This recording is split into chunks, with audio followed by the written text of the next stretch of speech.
추석 연휴가 이미 시작되었는데 아직 날씨는 여름 무더위를 벗어버리지 못한 것 같습니다.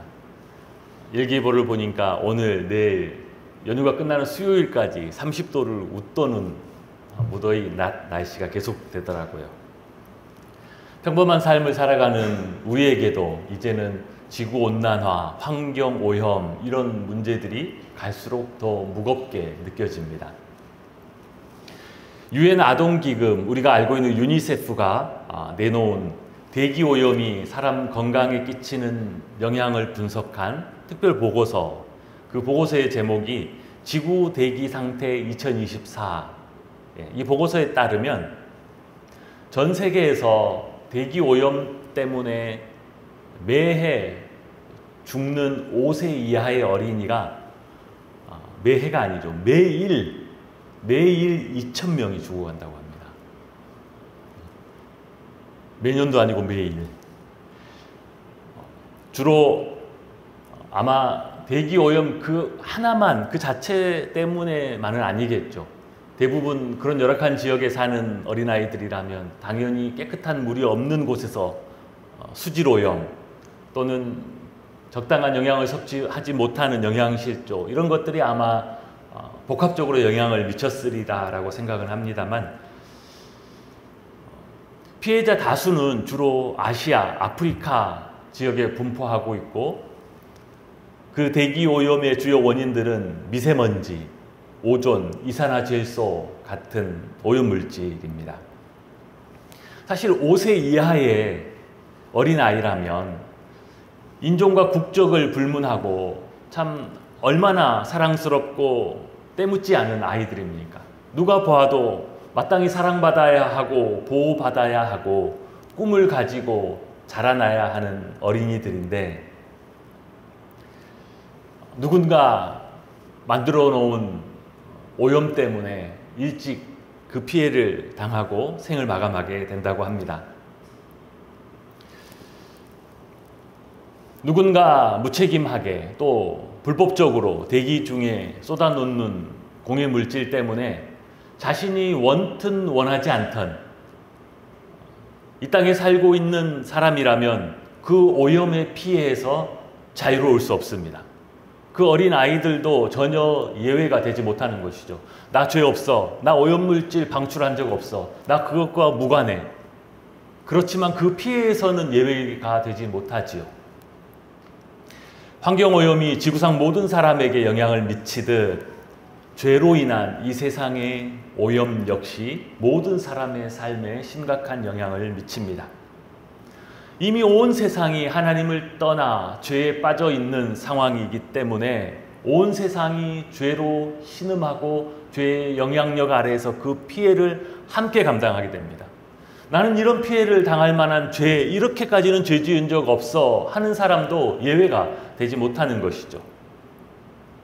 아무런 잘못이 없어도 언제 발생할지 모르는 묻지마 범죄의 피해자가 될 수도 있고, 다른 사람의 탐욕과 부정으로 인한 선의의 피해자가 될 수도 있습니다.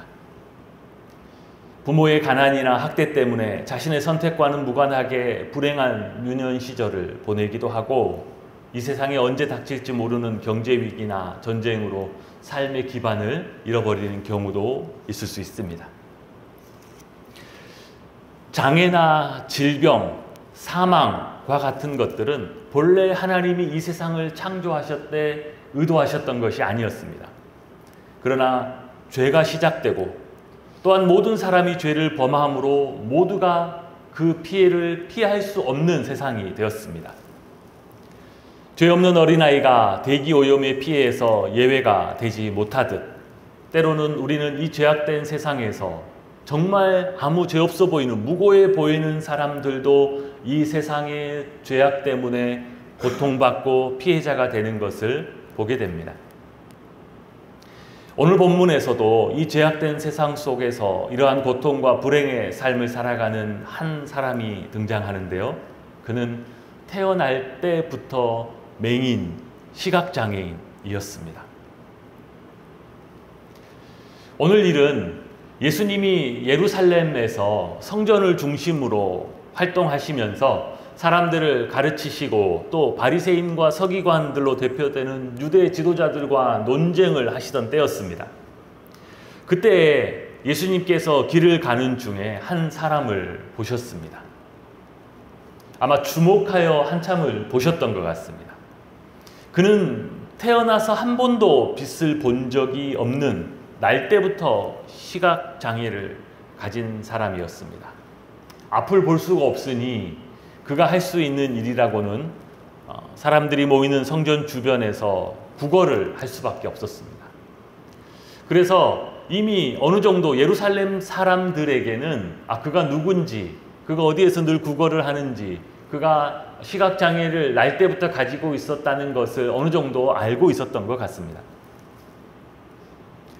사실 장애를 가진 사람이 모두 다 날 때부터 장애를 가지고 태어나는 것은 아닙니다.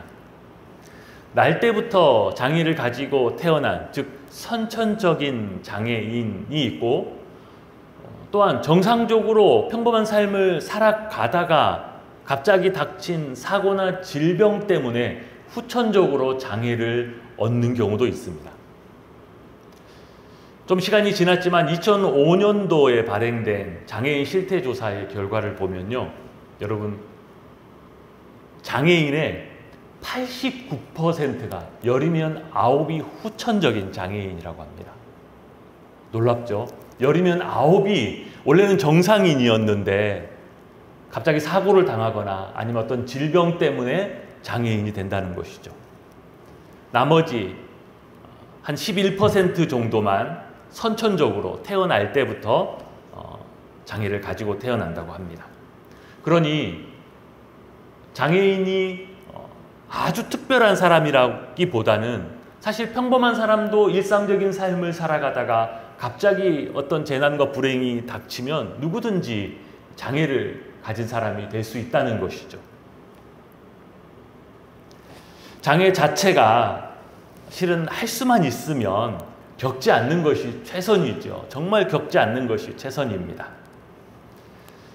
그러나 장애를 가진 사람들 중에서도 선천적인 장애인, 후천적인 장애인을 굳이 비교해 보자면 태어날 때부터, 아예 처음부터 장애를 가지고 태어난 이들이 더 불행한 사람들이 아닌가 생각해 봅니다.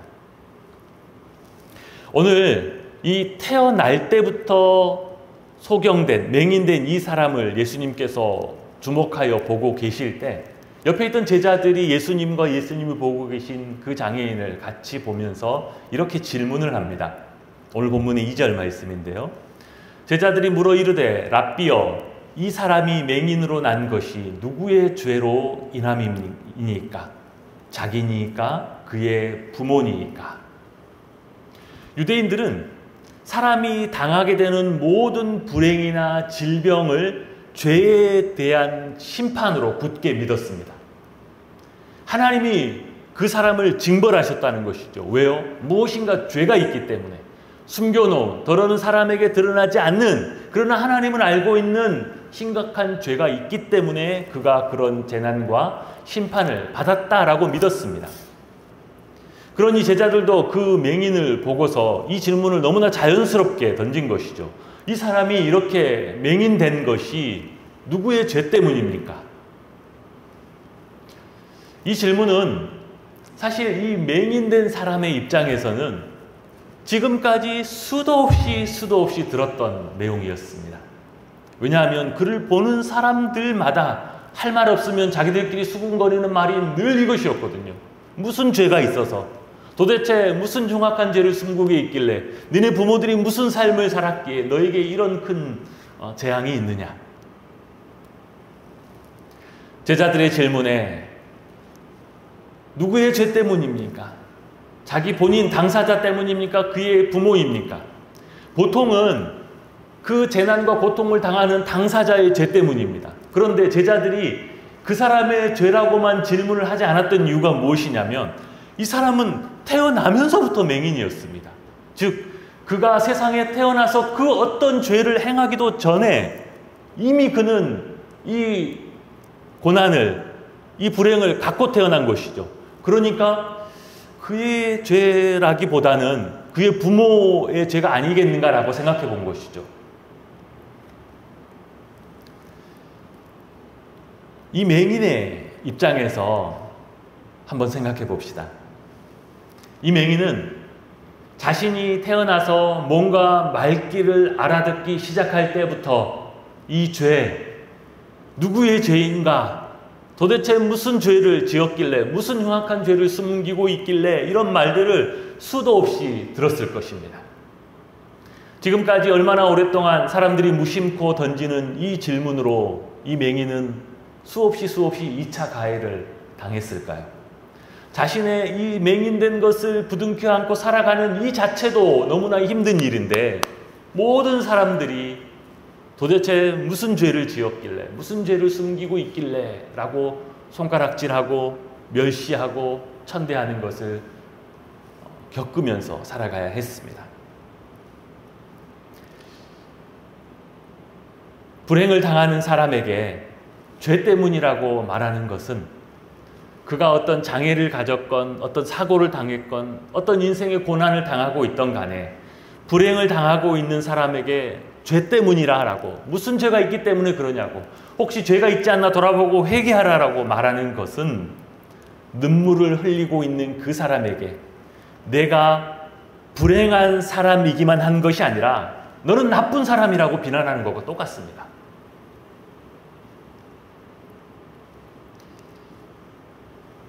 이제는 그가 장애를 가졌다는 것만큼이나 그 사람들의 수없는 2차 가해와 멸시 때문에 이제는 자신의 존재 자체가 이런 형벌을 받아 마땅한 그만한 죄가 있는 무가치하고 저주받은 존재라고 스스로 자신을 비하하면서 살아갈 수밖에 없는 그런 지경에 이르렀을 것입니다.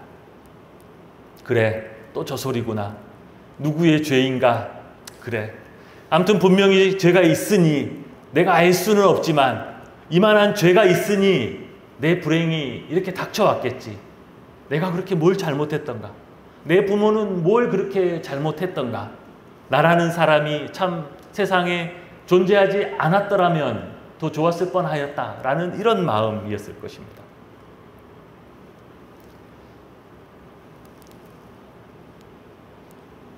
그런데 그동안 이 맹인이 단 한 번도 듣지 못했던 말이 사람들 사이에서 들려왔습니다.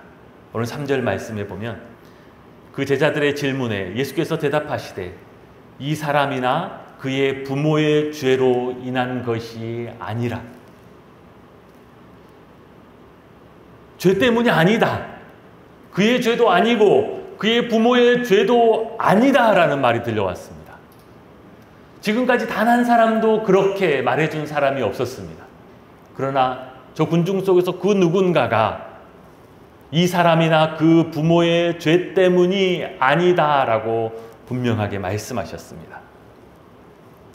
나의 이 불행이 최소한 나의 죄 때문이 아니다. 그러니 나는 이런 불행이 너무나 당연하고 마땅한 그런 무가치한 존재, 저주받은 존재가 아니다. 아니, 아닐 수도 있지 않은가? 이것이 죄 때문이 아니라면, 내가 하나님으로부터 심판을 받아 이렇게 된 것이 아니다라면, 내가 이 불행 중에 있긴 하지만 내가 하나님 앞에 나가서 긍휼을 구할 수도 있는 것이 아닌가 라는 이런 마음의 위로와 치유가 시작되었을 것입니다. 우리는 불행을 당하는 사람을 섣불리 판단해서는 안 됩니다. 예수님도 오늘 본문 안에서 분명하게 죄와 무관한 불행이 있다고 말씀하고 계십니다. 우리는 모릅니다. 우리는 하나님이 아니에요. 무엇 때문에, 어떤 이유로, 하나님이 어떤 섭리와 계획으로 그에게 그런 삶을, 고난을 허락하시는지 우리는 다 알지 못합니다. 모르지요. 내가 당하는 고난도 다 이해하지 못하고 때로는 앞을 내다볼 수가 없는데 어떻게 나와 상관이 없는 수많은 다른 사람들의 고난과 삶의 이유들을 다 알 수 있겠습니까? 우리는 다만 우는 자들과 함께 울어주고 웃는 자들과 함께 웃어주는 사람입니다. 주님은 다만 우리에게 그것을 말씀하셨습니다. 그들을 판단하고 정죄할 것이 아니라 울고 있는 사람 옆에 가서 같이 울어주고 기쁜 일을 맞아서 기뻐하고 있는 사람 옆에서 같이 웃어주고 기뻐해 주는 것.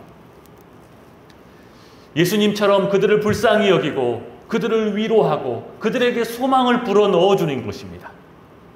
우리가 할 수 있는 것은, 해야 하는 것은 여기까지입니다. 여기서 넘어서면, 여기서 우리가 뭔가를 더 아는 것처럼, 뭔가 더 수준 높은 지식을 알고 있는 것처럼 이것저것 판단하고 때로 정죄하고 회개하면 괜찮을 거야.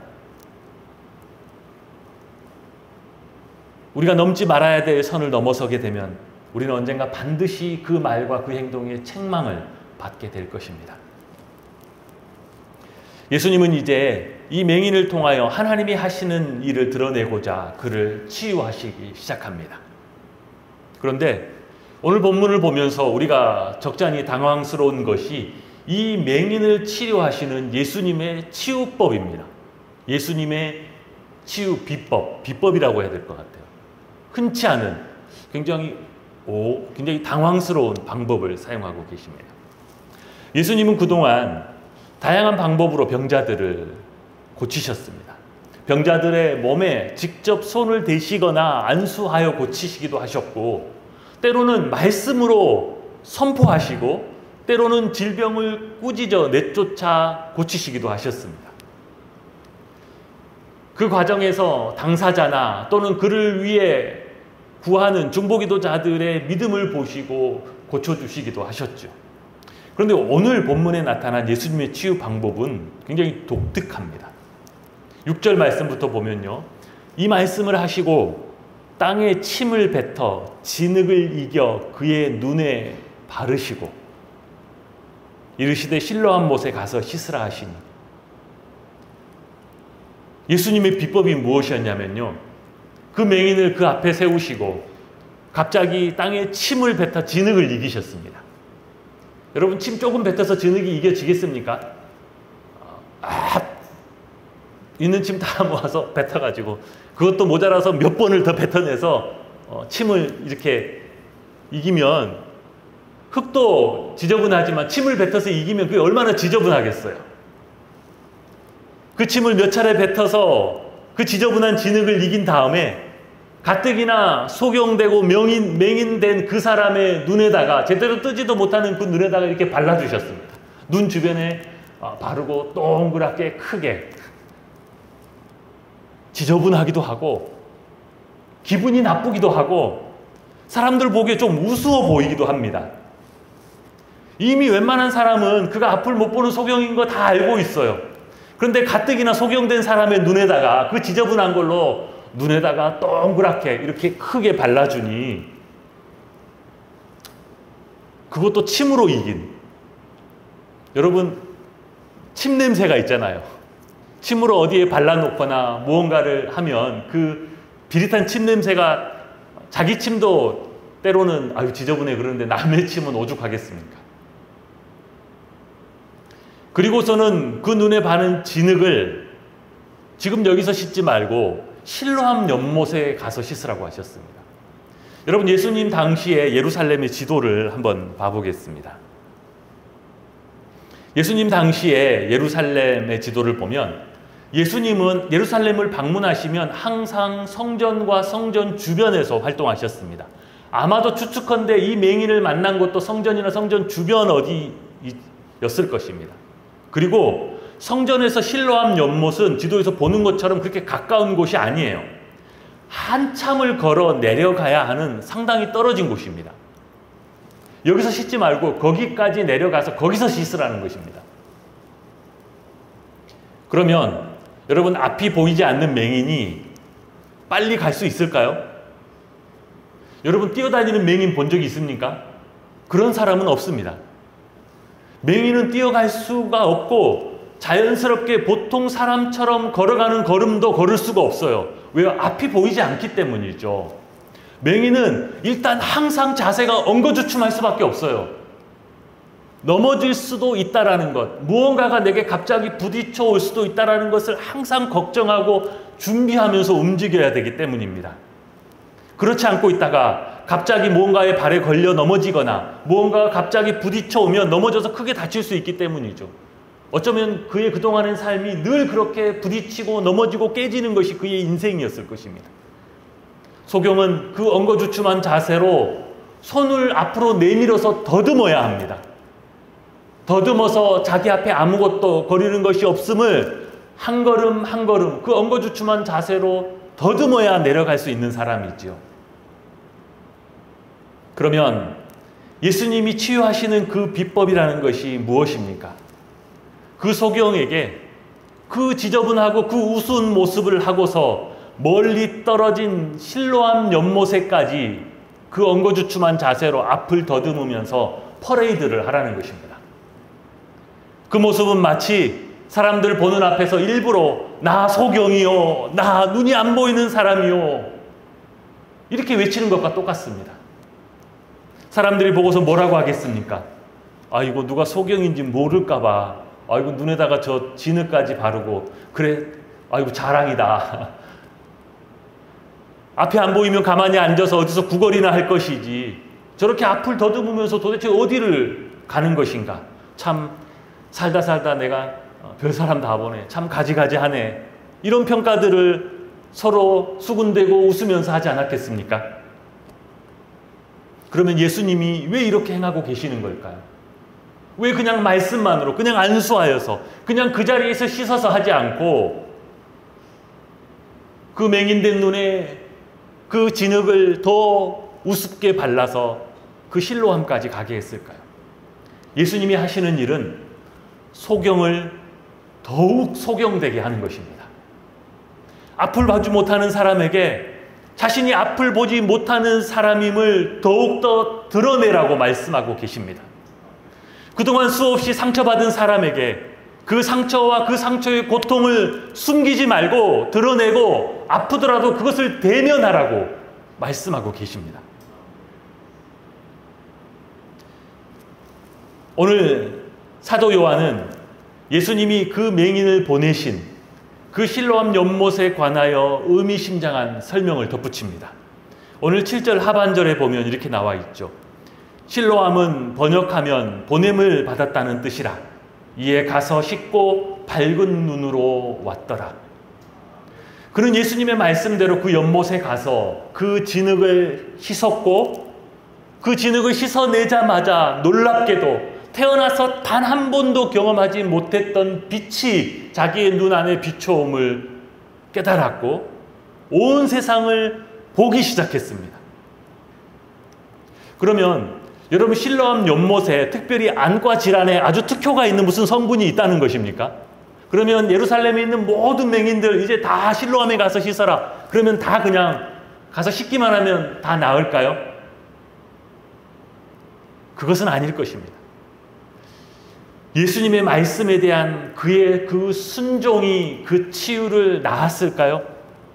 예, 맞는 말입니다. 그러나 오늘 본문 안에서는 그것보다 더 깊은 의미가 있습니다. 이 실로암 연못이 예수님이 가서 씻으라고 했던 그 실로암 연못이 무슨 의미가 있는가? 오늘 사도 요한은 자신의 이 요한복음 안에 실로암은 번역하면 보냄을 받았다는 뜻이라. 실로암 그 자체가 그 연못 이름 자체가 보냄을 받았다라는 뜻입니다. 보냄을 받았다. 보냄을 받았다라는 것은 요한복음 안에서 예수님의 정체성을 이야기할 때 쓰이는 표현입니다. 예수님은 계속해서 요한복음 안에서 계속 반복해서 하나님을 자신을 이 땅에 보내신 자로 설명하고 자기 자신을 하나님에 의해서 이 땅에 보냄을 받은 자로 설명합니다. 나를 보내신 이의 뜻을 행하는 것, 내가 보냄받은 자로서 아버지의 뜻을 이루는 것, 예수님은 수없이 요한복음에서 그 말씀을 하고 계시죠. 그런데 오늘 사도 요한은 그가 가서 그 맹인된 눈을 씻었던 그 실로함이 보냄을 받았다. 즉 그 맹인이 진흙을 바른 그 모습을 하고 찾아갔던 그 실로암 연못은 아버지께로부터 보냄을 받은 예수님을 상징하고 있습니다. 예수님이 실로암 연못인 것이죠. 그는 자신의 소경된 모습 그대로 아프고 상처난 모습, 그대로 숨김없이 오히려 그것들을 더 드러내고 더 명확하게 하면서 그 모든 것을 가지고 예수님 앞으로 나아가 치유를 받았던 것입니다. 아니, 그냥 예수님이 앞에 계신데 예수님 그 앞에서 하시면 되지 않습니까? 그러나 예수님은 앞으로 오고 오는 수많은 사람들에게 그들이 어떻게 이 맹인과 같은 똑같은 치유와 회복의 은혜를 받을 수 있는지를 그를 실로암 연못에 보내 씻게 하심으로 드러내고 계십니다. 실로암으로 가야 합니다. 예수님께로 가야 합니다. 예수님께로 갈 때 그냥 가면 안 됩니다. 예수님께로 갈 때 체면 차리고 나의 부족한 것은 다 감추어 놓고 아픈 이야기, 남들에게 하고 싶지 않은 상처받고 수치스러운 이야기들은 다 덮어버리고 예수님 앞에서 거들먹거리면서 이 정도 사람입니다. 그래도 저 사람 저런 사람보다는 제가 더 훨씬 낫습니다. 이렇게 거들먹거리면서 가는 것이 아닙니다. 눈에 진흙을 바르고 가야 합니다. 간절한 마음으로 앞을 더듬으면서라도 넘어지고 깨지더라도 그 앞에 간절한 마음으로 나아가야 합니다. 자신의 연약함과 자신의 죄인됨과 자신의 고통스러운 삶 모두를 드러내고 그분 앞에 쏟아 놓아야 합니다. 그래야 그곳에서 씻고 그곳에서 그분의 은혜를 경험하고 그분의 빛을 경험하게 됩니다. 실로암으로 가라 라고 말씀하시는 주님, 오늘 성경은 우리에게 너희가 너희의 그 고통과 아픔과 너희의 모든 것들을 가지고 예수께로, 그분께로 가라 라고 합니다. 보냄을 받으신 예수님이 우리의 눈을 열어 보게 하시는 참 빛이시고 그분이 하나님이시고 그분이 창조주이시며 그분이 나를 위해 이 땅에 오신 메시아가 되십니다. 그분은 이 일을 위해서, 나를 위해서 이 땅에 오셨습니다. 그분이 우리의 눈을 뜨게 하시는 줄 믿습니다. 전에는 어두움 속에 있었습니다. 전에는 인생 자체가 그 어두움이었고 그 어두움 속에서 당하는 고통과 원망이 그의 삶이었습니다.